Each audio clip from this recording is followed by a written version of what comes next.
के साथ शुरू करते हैं। नाजिया इलाही खान की कार पर पथराव का मामला है। जी हां, पथराव से कार को नुकसान हुआ है। कार्यक्रम से लौटते समय लोगों ने उनके कार को घेरा। नाजिया इलाही खान सुरक्षित हैं। पुलिस ने जांच की शुरुआत कर दी है। नाजिया ने पैगंबर पर दिया था कथित विवादित बयान और मध्य प्रदेश के ओमकारेश्वर में हुआ था इनके ऊपर अटैक। ये सबसे बड़ी खबर आपको बता रहे नाजिया इलाही से संबंधित। नाजिया इलाही खान की कार पर कथित पथराव की घटना ने सुरक्षा व्यवस्था और कानून व्यवस्था को लेकर नई बहस छेड़ दी है। प्रारंभिक जानकारी के अनुसार ये घटना उस समय हुई जब वह एक कार्यक्रम से लौट रही थी। बताया जा रहा है कि रास्ते में कुछ लोगों ने उनकी कार को घेर लिया और उस पर पथराव किया, जिससे वाहन को नुकसान पहुंचा है। इवन घटना के दौरान अफरा तफरी का माहौल हो गया। हालांकि नाजिया इलाही पूरी तरीके से सुरक्षित हैं। पुलिस ने मौके पर पहुंचकर स्थिति को नियंत्रित किया है और मामले की जांच शुरू कर दी है। अधिकारियों के अनुसार आसपास लगे सीसीटीवी कैमरों की फुटेज जो है पुलिस खंगाल रही है, ताकि पथराव करने वाले लोगों की पहचान आराम से की जा सके और उनके खिलाफ कानूनी कार्रवाई की जा सके। इस घटना को नाजिया इलाही खान के पैगंबर मोहम्मद पर दिए गए कथित विवादित बयान के बाद पैदा हुए विवाद से जोड़कर देखा जा रहा है। हालांकि पुलिस ने अभी तक हमले के पीछे की मंशा या कारणों की आधिकारिक पुष्टि नहीं की है। प्रशासन ने लोगों से शांति बनाए रखने और किसी भी प्रकार की अफवाह पर ध्यान न देने की अपील की है।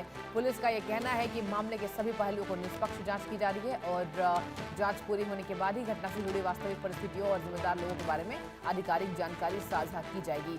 तो देखिए, नाजिया इलाही खान पहली बार टारगेट नहीं हुई है। अभी आपको बताएं, बीते 4 दिन पहले उनके पीछे सर तन से जुदा करने वाले जो गैंग है उन्होंने भी बयान दिया था। और आपको बता दें कि नाजिया इलाही खान को लेकर लगातार यहां पर विवाद गरमाया। और आपको बता दें, जिस तरीके से परिस्थितियों और जिम्मेदार लोगों के बारे में आधिकारिक जानकारी साझा की जा रही है। नाजिया इलाही खान सोशल एक्टिविस्ट हैं और उन्होंने तमाम बयानबाजी किए हैं। अब कहा जा रहा है कि पैगंबर मोहम्मद पर जिस तरीके से उन्होंने विवादित टिप्पणी की है, पैगंबर को लेकर जो बातें कही हैं, उसको लेकर उन्हें घेरा जा रहा है। और मेरे साथ जुड़ चुकी हैं नाजिया जी, बहुत स्वागत मैं पहले तो करती हूँ इंडिया न्यूज पर आपका। और ये बताइए पूरा घटनाक्रम, एक एक टाइमलाइन बताइए, कब अटैक हुआ, कितने लोगों को आपने देखा, कुछ जानकारी मिल रही है। और देखिए, ये पहली बार नहीं है और ऐसे लोगों को आप क्या संदेश देना चाहेंगी? देखिए, सबसे पहले तो मैं बता दूं कि जो एआई जेनरेटेड जो वीडियो कॉकरोच जनता पार्टी के महाराष्ट्र के जो वकील हैं कॉकरोच जनता पार्टी के नदीम कौसर सिद्दीकी, उन्होंने क्रिएट करके उन्होंने वायरल करवाया। अच्छा। और सबसे पहला ये हंगामा नदीम कौसर सिद्दीकी जो कॉकरोच जनता पार्टी के फ्री लीगल एडवाइजर हैं और वकील हैं, उन्होंने ही संभाजी नगर से स्टार्ट करवाया। हालांकि वो पूरा जो डिटेल है वो मेरी लीगल टीम है और मेरे सीनियर हैं, उन्होंने सब कुछ जो है वो डिटेल कोर्ट को भी देने के लिए तैयार किया है और थाना को भी हम लोगों ने प्रत्येक प्रत्येक राज्यों के डीजीपी और सीपी को हमने भिजवाया है। अच्छा। अब इसके बाद फिर एआई जेनरेटेड मेरी पिक्चर को न्यूड करना, मेरी पिक्चर के साथ गंदी गंदी हरकतें करना, पॉट में ले जा करके मेरी पिक्चर पर सुसु करना, ये सारी चीजें कंटिन्यूअसली पाकिस्तान से थ्रेट आना, बांग्लादेश से थ्रेट आना। और जब मैं ओमकारेश्वर मंदिर दर्शन के लिए एंटर कर रही थी तब से मुझे थ्रेट स्टार्ट हुआ। और मैं मंदिर के अंदर थी, जब मैं बाहर आई तो मेरे ड्राइवर ने चिल्लाना स्टार्ट किया कि दीदी गाड़ी तो पूरी टूट चुकी है। मैंने कहा किसने तोड़ा? तो फिर मैं वहां से सीधा ओमकारेश्वर जो जुरिस्डिक्शन का जो पुलिस स्टेशन पड़ता है, मैं वहां गई और वहां जाकर के मैंने इमीडिएट एक रिपोर्ट दर्ज करवाई। वो रिपोर्ट भी मैंने आपकी टीम के साथ साझा किया है, जहां पर मैंने किसी पर कोई भी टिप्पणियां ना करते हुए या किसी पर कोई भी एलिगेशन ना लगाते हुए मैंने कहा है कि इसकी पूरी की पूरी जांच की जाए। क्योंकि जिस हिसाब से कंटिन्यूअसली 16 जुलाई से लेकर के आज तक मुझे गंदी गंदी गालियां, गैंग रेप की, जिंदा जला देने की, और ये कहकर कि बहुत ज्यादा सनातन धर्म पसंद है ना, तो अब तुमको जिंदा ही जलाया जाएगा क्योंकि मरने के बाद तो तुम जलोगी, तो इसलिए तुमको जिंदा जलाया जाएगा।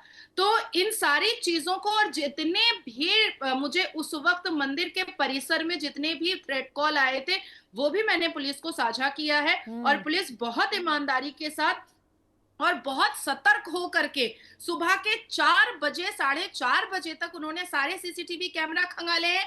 लेकिन दुर्भाग्य की बात है कि जहां पर गाड़ी खड़ी हुई थी वहां पर सीसीटीवी कैमरा था नहीं, लेकिन कुछ होटलों में शायद सीसीटीवी कैमरा है जिससे पता चल जाएगा कि किसने ये हरकत की है। बिल्कुल।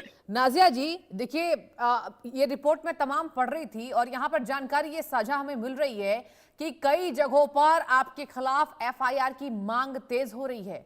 और देखिए, कहीं ना कहीं लोगों को ये लग रहा है, देखिए, आप हमेशा ही बहुत यहाँ पर आगे आकर बोलती हैं और जो भी गलती होती है जो आप बताती हैं, और सबसे बड़ी बात तो ये है निष्पक्ष आप बातें करती हैं।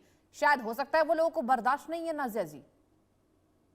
हाँ, एक्चुअली मैंने मुहर्रम में जो तलवारबाजियां होती हैं, ये सारी चीजों पर मैंने कहा है कि ये कुरान के खिलाफ होता है। ये इसमें इससे कुरान का कोई लेना देना नहीं है, ये सिर्फ हुड़दंगबाजी करते हैं। हाँ। इवन मैंने हमेशा आवाज उठाया है कि सुन्नह के नाम पर 6 साल की बच्ची से शादी करना एक बुजुर्ग का, ये गलत है। और शरिया के हिसाब से या सुन्नह के हिसाब से इस देश में कोई भी कार्य मुसलमान नहीं कर सकता है।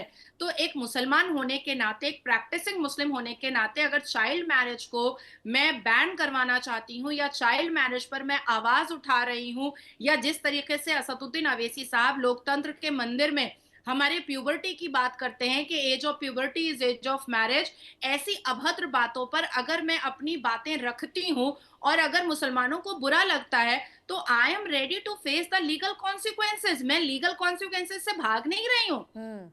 I am right here in my house. I am okay. not going anywhere. I am not hiding my face. I am not hiding myself. Okay. बात सिर्फ इतनी है कि क्या देश के मुसलमानों को, या जो लोग ये सब उपद्रव कर रहे हैं, या जो लोग रेडिकल इस्लामिस्ट जैसा अपना छवि दिखा रहे हैं, क्या उनको भरोसा नहीं है?